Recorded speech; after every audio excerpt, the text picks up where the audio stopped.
Out.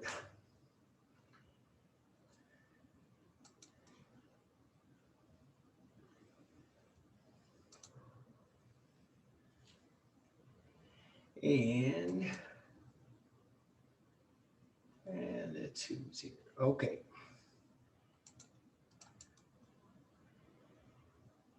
Previous. Okay, guys, I'm set. Can you hear me? Yeah, we can. Okay, thanks, Robin. I thought we got two things to do today, and I'm going to reverse order it a little bit. I'm launching quiz 3. I put it up this afternoon, and I wanted to go through that. And usually that's something I save for last, but today I want to go through it because it's a really important topic, and it's important to your group presentations as well. This is kind of the next level up. And so this is quiz 3. I put this PowerPoint on the assignments. And this is like a really important thing. Some of you are probably old hat. Some of you may not be familiar with this, but at any rate, peer review sources are really kind of the gold standard for college research. And I pulled this off of a website that was called collegeresearch.com. And here is their definition. It's peer-reviewed sources lend authority to college-level research papers by providing credible information to back up a student writer's arguments. Peer review sources include essays and journal articles submitted to the publication by outside academics and professionals within the discipline. And so, what does that mean?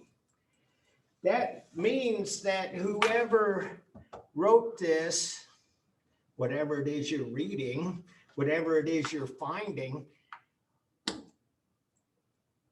the author's peers reviewed it and signed off on its veracity, on its correctness. And that's like really important. And it's really more important these days, I think, because of the internet and a lot of people putting out a lot of stuff with no fact checkers. And so anyway, what you want to do is find this level of truthfulness, of credibility. And so, I don't know if you guys are familiar with this, but there is an old saying in academia, publish or perish. And if you're lucky enough to be a college professor, you will probably need to do research to stay current, to stay vital, to stay informed in your discipline. And you will submit your research to journals that are peer reviewed. And if the peers give it the okay, it gets published. I have to tell you too that a lot of times in news articles, like in USA Today or CNN or New York Times or almost any of the major media, things even like National Geographic, Popular Mechanics, other kinds of informational sources, oftentimes they'll do a story on peer-reviewed research. And they'll say, for instance, as explained or as revealed in the Journal of Educational Research. That'll be part of the article. And so when you see those kinds of things, you really know that your source of information is probably pretty good. If you watch the news, and I watch the news way more than I should, like on things like Rachel Maddow and so on, she'll say, an article in the journal of blah, blah, blah, blah. And sometimes they'll even bring the authors on there to talk about what it is. And with that, it's usually politics related. But anyway, let's do this. The Journal of Educational Research is an example of a journal geared towards educators and might include articles about effective literacy, instruction, or how to overcome poverty barriers in education. And so something like that may be, the author may be somebody that they would have on the news when they're talking about that massive COVID-19 relief bill that was passed today, and how issues like poverty has affected education, especially like K through 12. And so anyway, the articles might be written by veteran teachers. The Journal of American History is another scholarly journal, and history teachers and college professors are the target audience. Articles about ancient Egyptian rituals or wartime customs, might be topics that would be written by history teachers or scientists such as anthropologists. So anyway, I'm going on about this because it's a gold standard, and it's what I want you to be familiar with.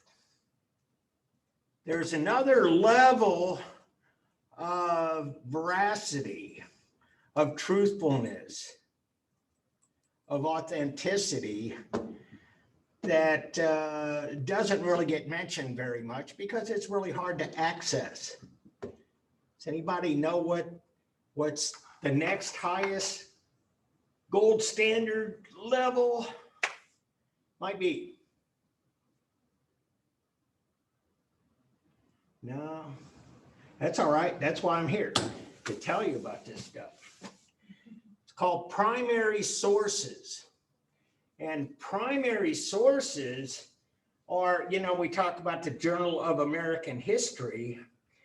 Primary sources can be things like the Federalist Papers by James Madison and others, or things that Alexander Hamilton wrote, or some of the diary entries of people like Thomas Jefferson, and so on. And so a lot of the real history scholars know where to access what we call primary sources. We're not getting there, it's kind of hard, but this will get us up to a level of authenticity, of authority that is appropriate for college level. And you guys are college students, and you guys are burgeoning scholars. That's why you're here. So how do you get to journals? Well, I got some screenshots here. And I got to tell you, I wanted to explain this to you because I'm not sure I like the library website so much. It's kind of quirky. Let's see some shaking heads. Yeah, isn't it? I'm still trying to figure it out, but here it is. This is the home page, and this is what you're looking for, journals. And you scroll down on that front page, and I put in a search for Jackson Pollock, artist covered in this book. mid 20th century. And so then I push search and I get something like this. And this is mostly a lot of stuff that they have that are in journals, but not necessarily peer reviewed. You see, that has been unchecked.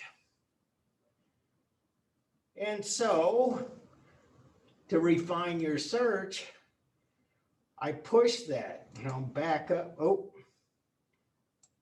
previous. So I hit this search, and this is what I come up with. Nothing.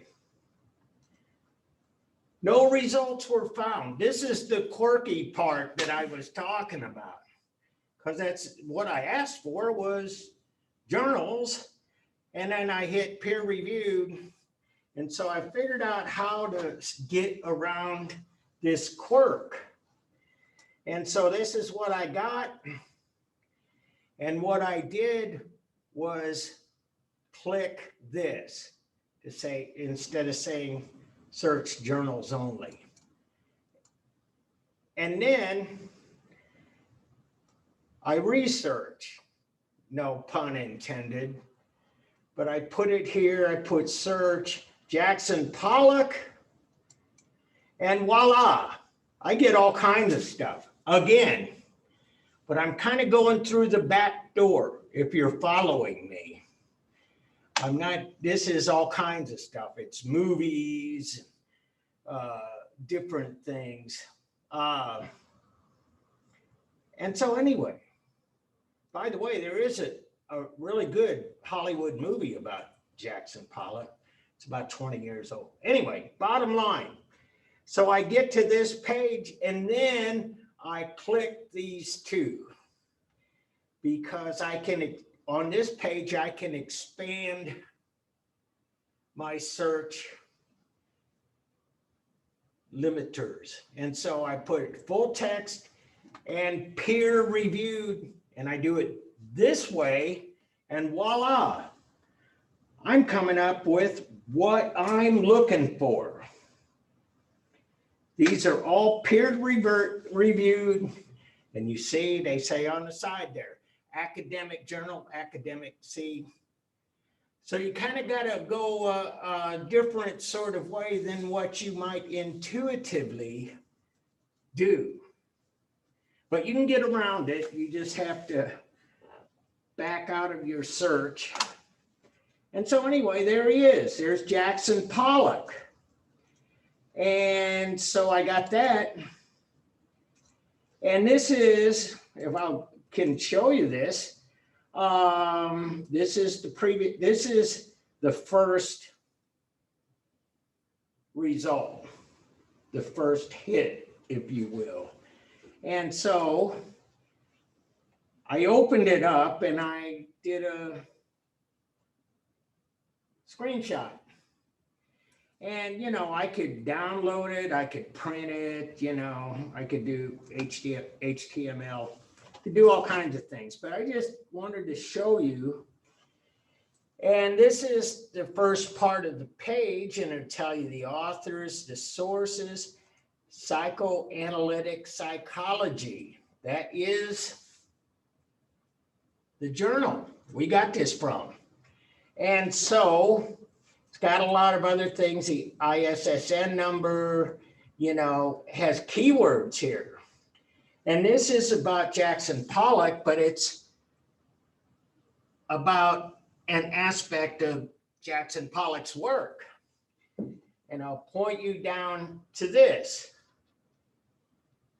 Abstract. Psychodynamic psychotherapy has not been considered to be the treatment of choice for children with ADHD, attention deficit / hyperactivity disorder diagnosis. In fact, as Gilmore, 2000, see the citation, this is how you do it when you're in the field. And Salmonson, 2004, have pointed out psychoanalysts are reluctant to accept children with such symptom presentation for treatment. Over the past 15 years, however, a number of articles have offered a better understanding of the subjective states of children with ADHD and provided evidence that psychoanalytic and psychodynamic based interventions can be effective in reducing many of the symptoms children with ADHD display, while also increasing their capacity to reflect on their own experiences and the mental states of others. So that's what it's about. I did not read this. I did not read the article, being honest here. But I think it's a wonderful example of how, and it doesn't matter what we're talking about in art, when you start doing these searches in peer-reviewed journals, you'll find that people are looking at art from all different directions. And some of them we talk about in here: religious issues, the political power, the message, the elevation, to pull out some recent ones, the elevation of common people, making them the subject of your art. Ordinary people doing everyday things, riding in a third-class train carriage, for example. But at any rate, that's a social sociology issue, et cetera, et cetera. But anyway, this is a result. And this is the other part of the bot. This is the abstract itself pulled out, and that's it. And so, second thing I'd like to do is, let's see, wait.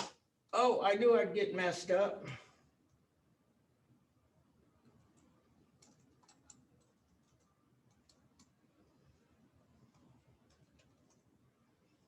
Let's see, I gotta get, oh, there.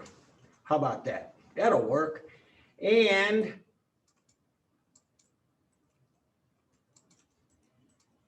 is this where I want to be? Let me see. Yeah. Okay, can you see this? And I'll go back to assignments. Quiz 3, example. Let me go back to the assignments.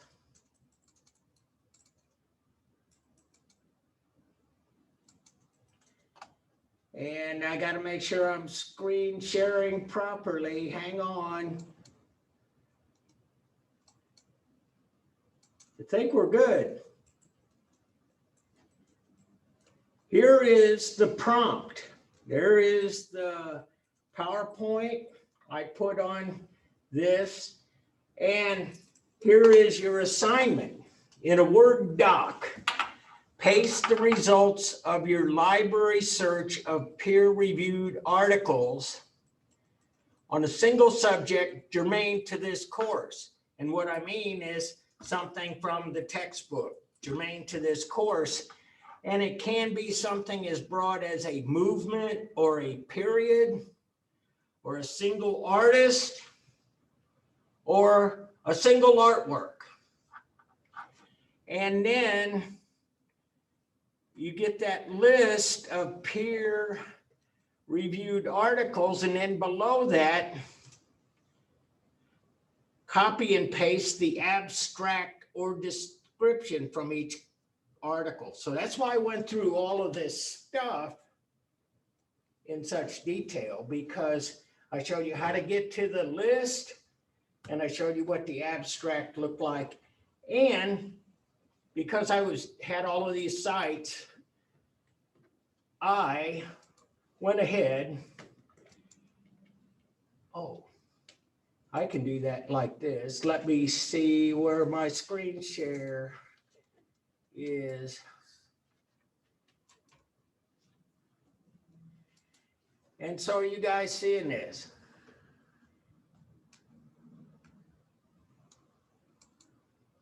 Should be. This is what it should look like.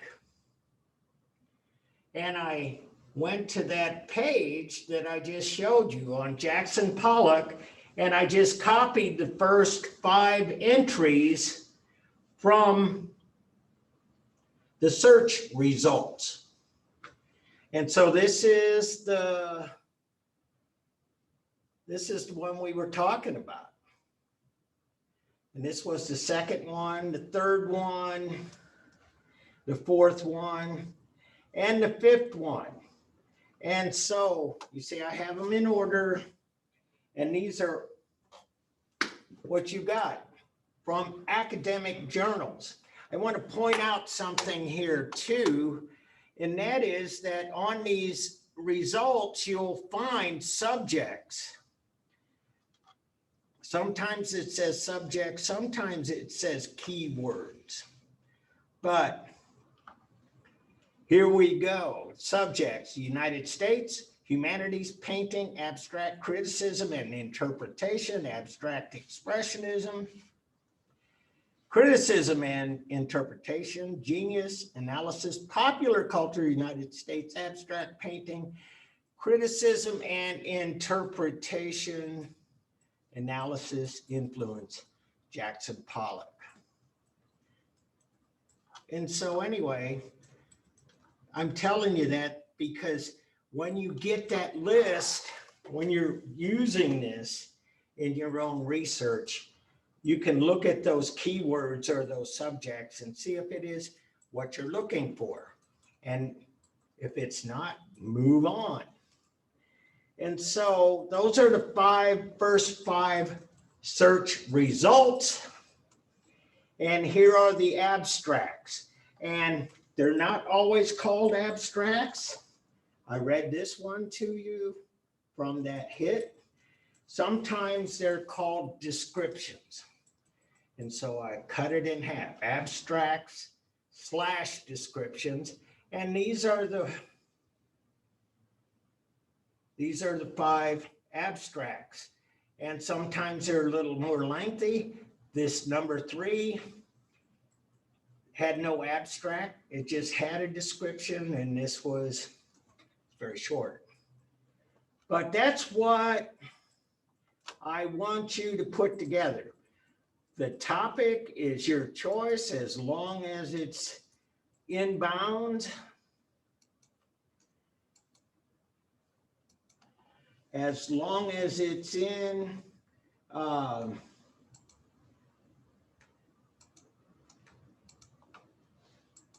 long as it's within the parameters of this course.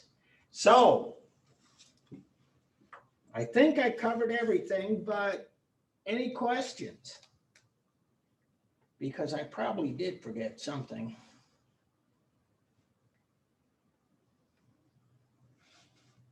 And so it's a simple task, but it's designed to give you experience with finding peer-reviewed information. And it's due Sunday night. And if there's no questions, let me roll all the way down here.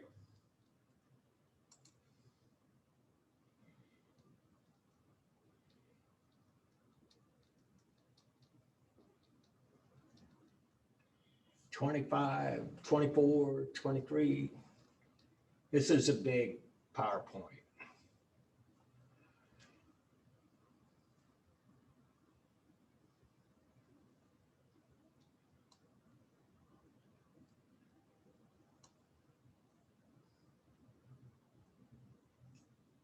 There we are.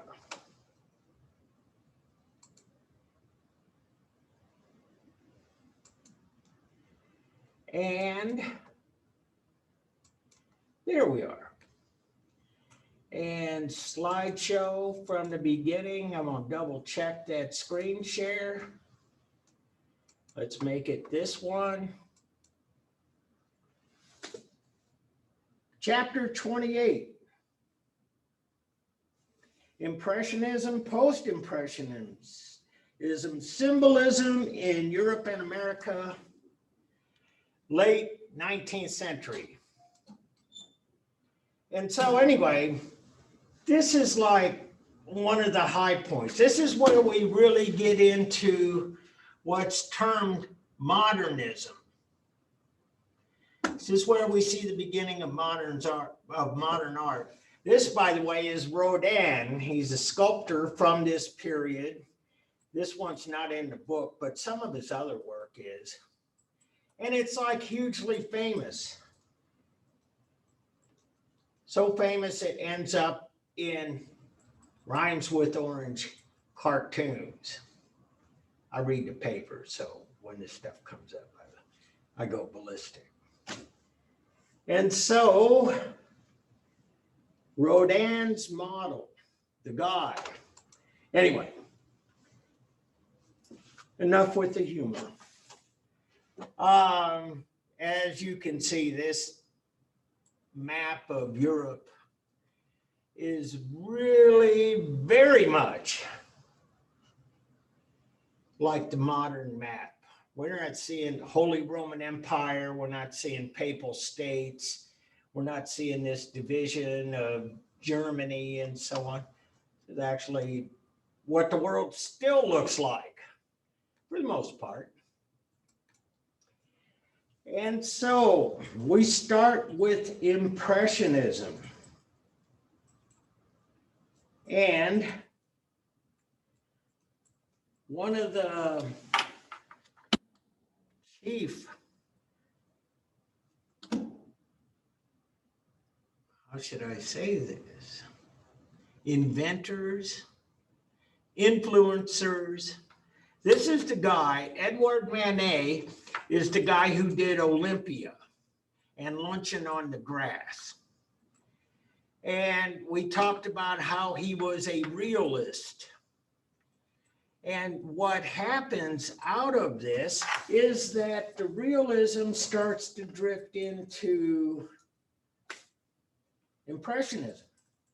And people like Manet are not disguising their paintings as anything else other than a painting. I showed you that a little bit on Monday with John Singer Sargent and the brushwork. And we saw William Mallord Turner, the slave ship, and how he painted the waves and the storm and all of that in a very, what we would call gestural manner, loose brushwork. And so there's Edward Manet, and this is a portrait of one of his adherents, Claude Monet, in his studio boat. And Monet would take a lot of these ideas and run with them. And when you talk about Impressionism, Claude Monet is the big rock star. But it's a big movement. And we're starting to talk about this stuff, if you've noticed, more about, quote, movements rather than time periods. And so that didn't just happen in the late 19th century. We start to see rival ideas in art making. We saw neoclassicism. We saw neoclassicism versus the Rococo. We saw Romanticism versus Neoclassicism. We've seen a lot of ideas, and now it's splintered in many different directions. And so Impressionism comes out of that. And this is Claude Monet. And it's called Impression Sunrise. And these guys, when they started painting like this in the early 1870s, they loved letting you see all of this brushwork, and they loved you to see the image and the brushwork at the same time. So you got all of this loose brushwork, but you can still see the boats in the harbor. You can still see bits and pieces of the port city right there. You can see the sun, you can see the clouds, but it's not that well defined. But the brushwork's loose, but you can still make out what the image is. And so that's one of the aspects of Impressionism. Another aspect of Impressionism is that they mostly went outdoors and painted in the outdoors, which was like quite a radical break from how most people did paint before that time. Usually they painted in a studio, and if they went outdoors, they brought back sketches. And so here he is. Here's Monet in his studio boat. This is outdoors. This is Manet painting him, and they're outside. And the reason they went outside is that they experienced color in a whole different way. And the fact that they painted these outside affected their color choices. And one of the things that happened when they started doing this, they'd bring those paintings inside, they would just like pop off the wall because the colors were bright, they were vivid, they were bold. And so here he is, Monet, on the bank of the Seine.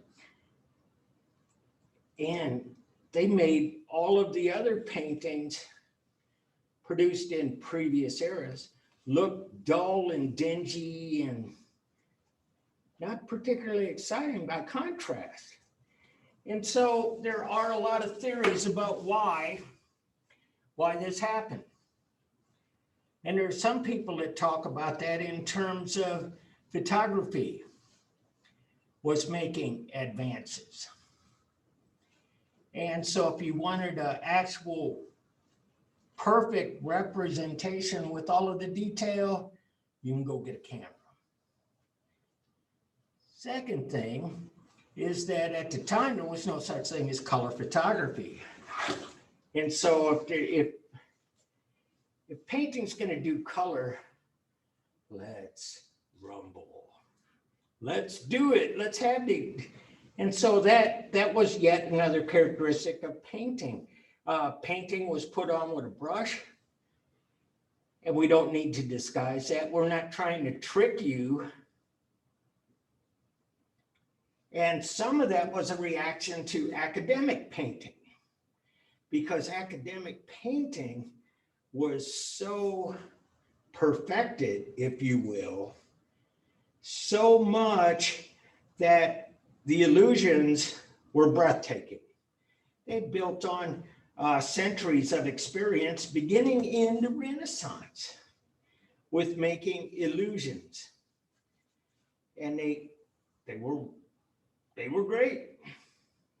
Think about the Mona Lisa, for example.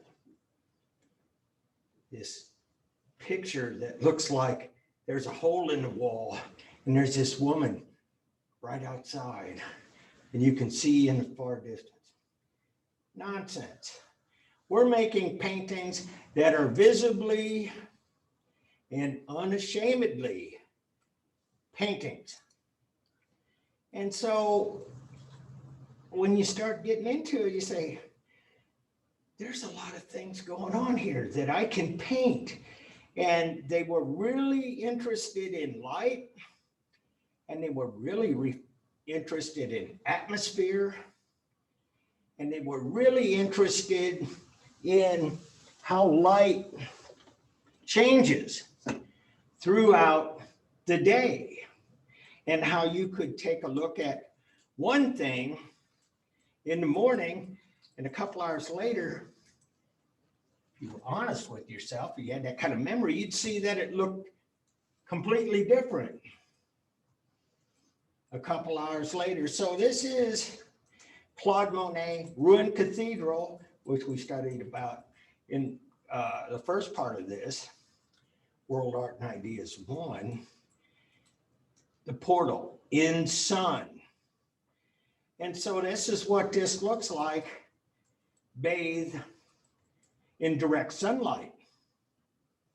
And so you see color, you see all of this violet, which is really in its own way kind of accurate, because you don't, those of you who paint know you don't make the shadows with black.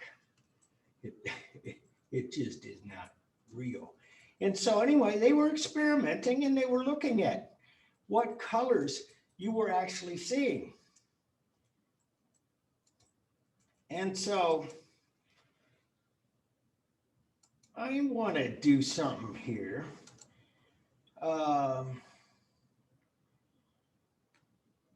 Because I just am trying to be spontaneous here.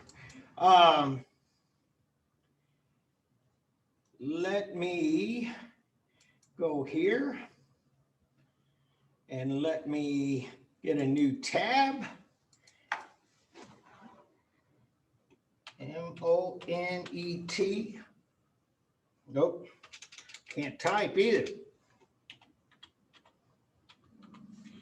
And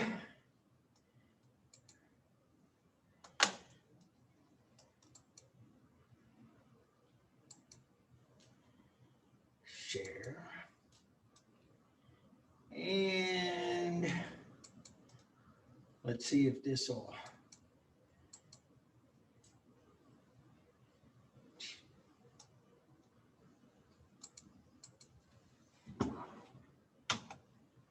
There we go. Monet images. And let's see where my screen sharing has got us.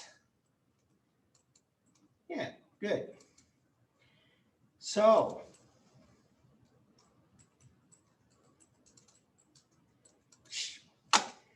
I do not want this.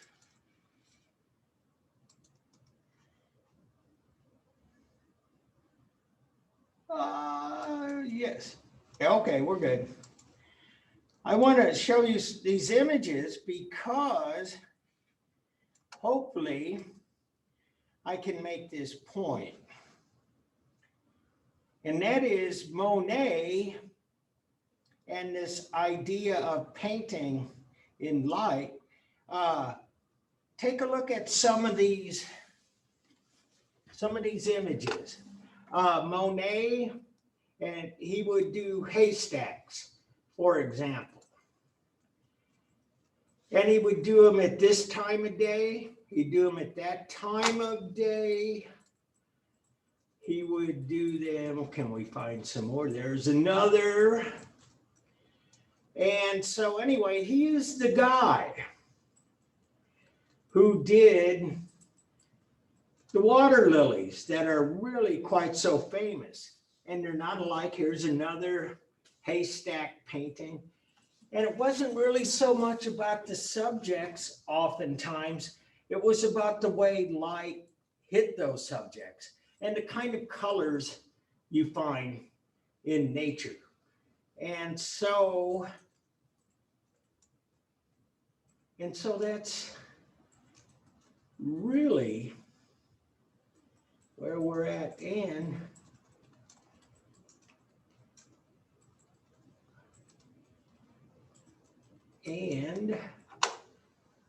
I got to get this back. It's a little, there we go.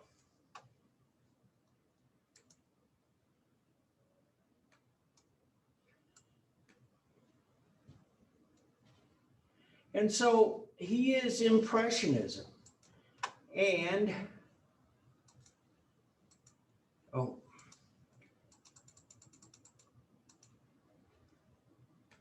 and that's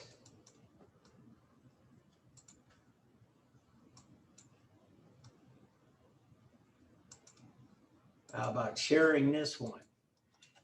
So anyway, I thought I'd put some of those Monets on there, but that's what Impressionism is all about. If you know Monet, you know Impressionism.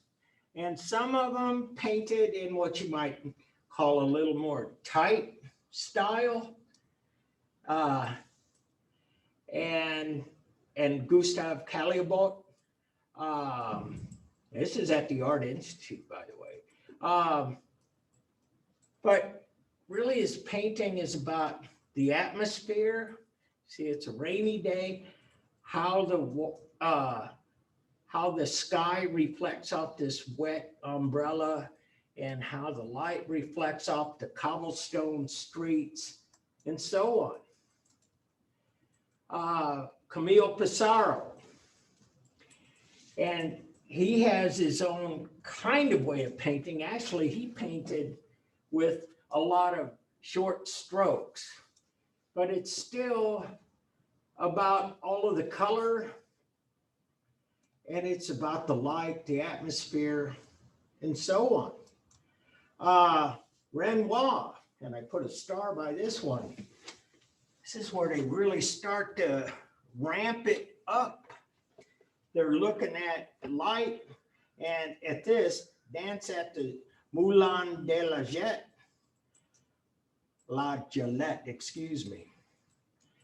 Bottom line, look at this. This is the light coming through the trees. And it's Impressionism. It's that loose brushwork. It's this fascination with color. It's about going outside and painting. And one of the things that fascinated a lot of the Impressionists, instead of painting all of these dreary subjects like stonebreakers and gleaners that their realist predecessors were so obsessed with, these guys really painted and made art about the good life in Paris in the late 19th century. And it was bustling. It was Party City. If you want to know how they partied back 120, 150 years ago, you're looking at it. Music, drink, dance, outside, celebration. And so Renoir, he was an Impressionist. And here's another Manet. And he kind of stays with it. He's doing Impressionist brushwork. You take a look at something like this. Look at that brushwork. That's really quite gestural. They just kind of making marks there to represent that chandelier. This is kind of an interesting painting in that there's been a lot of scholarship done about this and people don't agree, but is she looking at us, or is she looking in the mirror, or is that a mirror behind her, or what is this? This kind of does a Velázquez sort of thing. But it's the good life. It's Paris, the Folie Brigée. Oil on canvas. And, you know, French Impressionism. Edgar Degas, another Impressionist. And I'll zoom in on some of this brushwork too. It's really pretty fascinating. Check that out. And this is a little different in that this is not outdoors, but he is kind of interested in how the light comes in from the doors and windows. And one of the favorite subjects of Edgar Degas was ballerinas. And so this is the rehearsal, and these are ballerinas. And he did dozens, maybe hundreds of ballerinas. And he also did a lot of women taking baths. But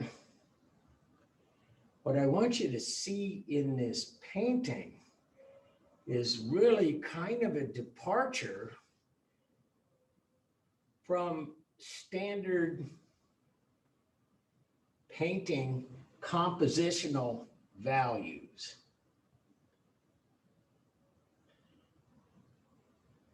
So do you have any idea what I'm talking about here?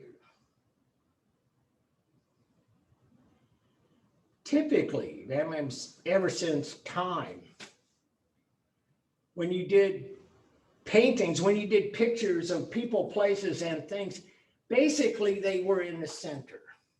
We had a time in Mannerism where they took the central focal point out. At least some artists did that. But this is kind of real different. I don't know that this really, in a lot of ways, is quite as self-evident as it would have been back like when I was in your seat a long time ago. Because what was so evident then is that the figures are cut off. And Degas was a student, he studied photography. And he was amazed at some of the things a camera would do. And you know this, you take it for granted. If you don't point the camera properly, you cut people's heads off, or you miss this person here, or something. Take a look at this. This is the central point of this painting, and it's empty. It's floor. And it's all of this stuff, and you see the spiral staircase. You see some kinds of things going on compositionally, but he looked at photography and he kind of liked how cameras were very objective, and it took the picture in the manner that you pointed the camera, not an artist who was trained to put everything in the middle and compose the scene. And in fact, you were talking about a traditional painter painting this, probably wouldn't paint it from this point of view. They would likely be standing where this guy is. And so he could get all of the ballerinas in the picture and so on. And so anyway, it's about the ideas that drive the art. And here's the tub, like I said, women taking baths. And since they were so interested in color, we see a resurgence of artists using this pastel. Pastel, those of you who have used it know exactly what I'm about to say.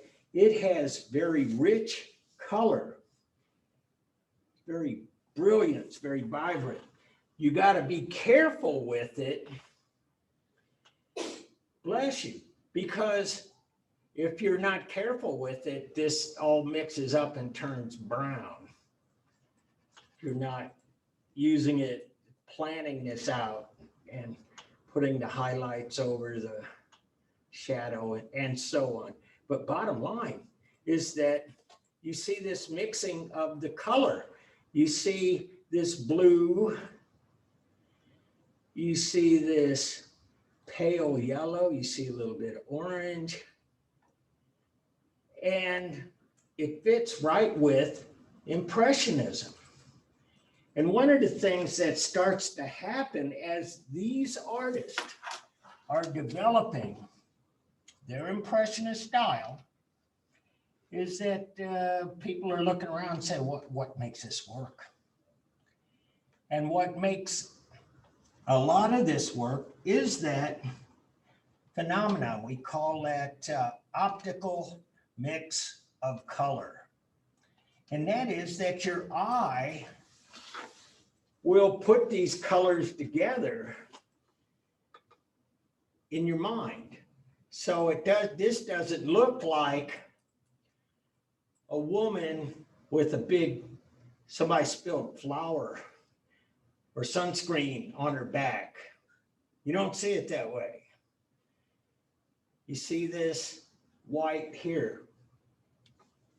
It's water. You understand it. And the color mixes optically. And so this was really starting to get scientific in its own sort of way. It's actually a lot of things coming together. And another thing that comes together here is this. We start to see the influence of Asian art, specifically Japanese art, coming into France. I talked to you before about colonization and how some of these European countries went all over the world and colonized various parts. Colonized all of the Americas at one point or another. Big parts of Asia, Australia, nearly all of Africa, if not all of Africa. And so anyway, colonization had a purpose, at least to the Europeans, and that was that they were going to engage in trade. Trade meant you could make a lot of money. Trade meant the exchange of goods, the exchange of services. And so, anyway, this kind of art started showing up in France. And you can see, this is still, it's in Paris. And it's a Japanese woodblock print. And it's kind of the same, it's the same subject as what we've seen, say, with something like this, but it's done in an entirely different way. And so, let me tell you about the Japanese influence, which was tremendous. It hit these artists like the proverbial ton of bricks. They saw what these Japanese artists were doing, and they recognized the genius. And so how did that happen? I put these slides in here. Commodore Perry, 1853, was talking about colonization, and by the mid-19th century, well, the United States, they were kind of colonizing things. At first, they started out trying to create trade relationships with other countries. We still have some remnants of American colonization. For example, we had colonized the Philippines, American Samoa, Guam, Puerto Rico, it's an empire. Bottom line, though, what happened was the United States went over to Japan. They sent this guy, Commodore Perry, and you see he's talking to the important people there in Japan. And you see back here, there's Commodore Perry's ship, and you see over here, this is the kind of ships the Japanese had. And so here is an illustration from the period. And this is a steamship, a steam and sailboat. This is a flyer representing the arrival of Commodore Perry. This is actually, looks like a devil ship. But anyway, what happened is that Commodore Perry sailed into Edo, Tokyo harbor, and he basically gave them an ultimatum. Open up your country for trade, or we will go to war with you. And they had, the United States, they had all kinds of stuff. They had steam-powered boats. Commodore Perry was said to have brought a small steam-driven locomotive and set it up. Why was this such a big deal? Well, Japan was a closed society for centuries, and they were basically unfamiliar and unaware of all of the technology generated in the West.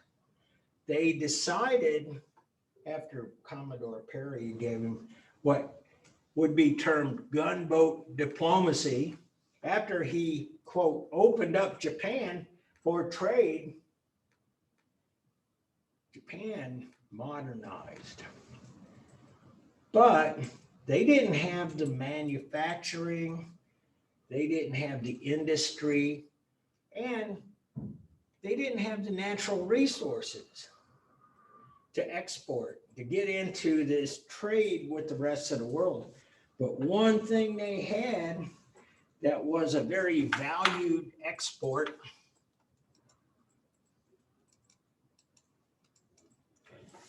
was artwork. And this stuff started coming into Europe, and especially the French. And I told you these guys, these artists were about ideas. And they recognized there was a lot of things going on in Japanese woodblock prints that they would have never considered in their own art making. And so anyway, I put that there, but I'm going to show you some more Impressionism in Europe before we get past Japan. And so anyway, James Abbott, McNeill Whistler, Nocturne in Black and Gold. This is fireworks, falling rocket, that's what we call it now. It's basically a fireworks show. Same kind of fascination with light, same idea of going outside, painting outdoors, bringing back those images that were put together in a lot of ways, often, very hastily. They wanted to capture the moment, if you will. Mary Cassatt, an American expatriate who tried to study art in the US. She's an American. Went to the Art Institute in, I'm thinking Pittsburgh, but maybe it was Philadelphia. Anyway, opportunities were not there for women in the United States, so she went to France. And so, there was a guy that I hope you become familiar with. His name's David McCullough. And he's a historian. And I really he used to do a lot of films for PBS. And he wrote probably the definitive history of Harry Truman. And you guys might know, I taught at Truman State University. And when we changed our name to Truman State, we brought this guy to campus. Wonderful thinker, great historian. And this is one of his other books. He talks about these expatriates were following the example set in the 19th century by an array of artists, writers, and thinkers. bottom line, Paris, late 19th century, it was the happening place. It was not only the center of these great art ideas that were just blossoming in the likes of realism and impressionism and post-impressionism, but a lot of ideas, a lot of science, a lot of physics, a lot of literature, almost every discipline. And so it's said by an array of artists, writers, and thinkers. And so, yeah, this was the place to be in the 19th century. And so Mary Cassatt, American expatriate. And so this is, she painted with the Impressionists. They were kind of an interesting group. I want to show you something here. I'm losing my, there we go. There it is. Zoom in. See, we're still talking about that kind of loose and fast brushwork. One of the subjects, though, that is almost in all of Mary Cassatt's work is that her subjects are often women, and maybe as importantly, maybe more importantly, painted from a woman's point of view. And so compare something like this to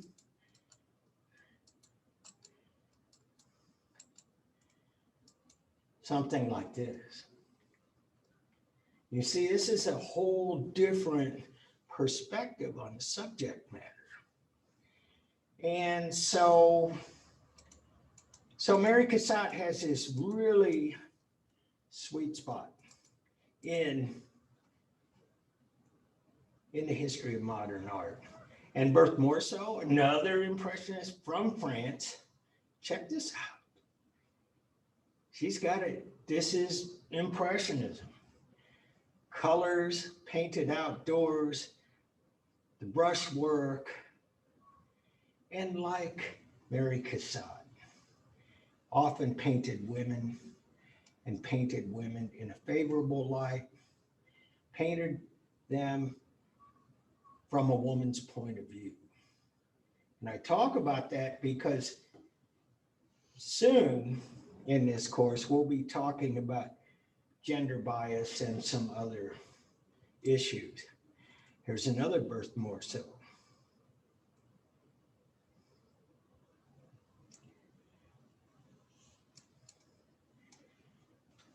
And so that gets us to post-impressionism. And so I showed you the Japanese woodblock print.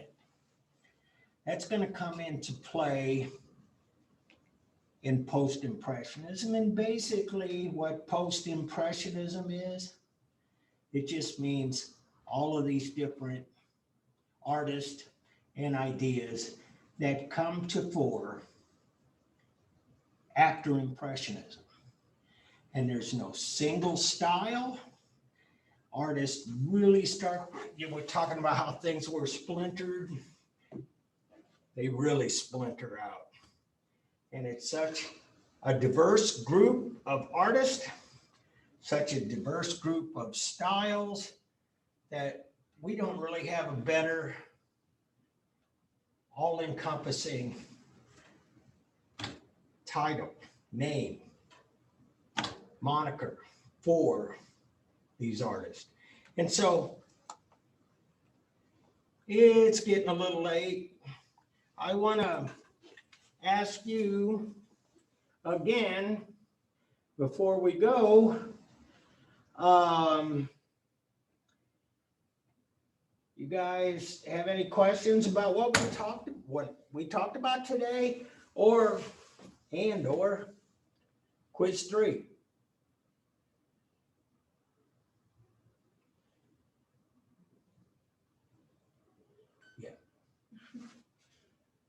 Well, in that case,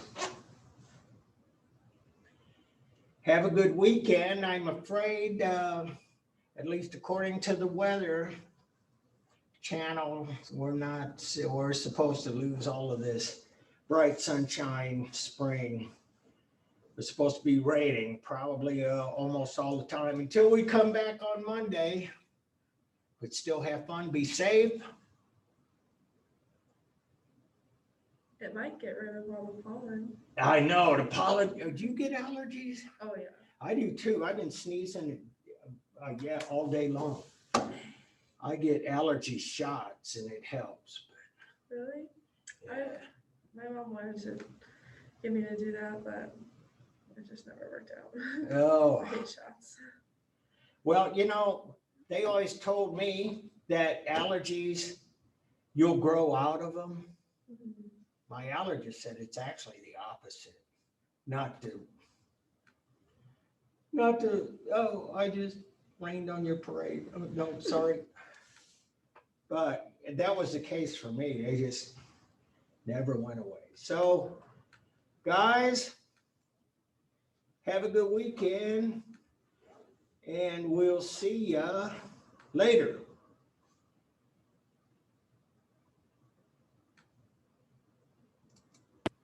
Thank you. Thank you.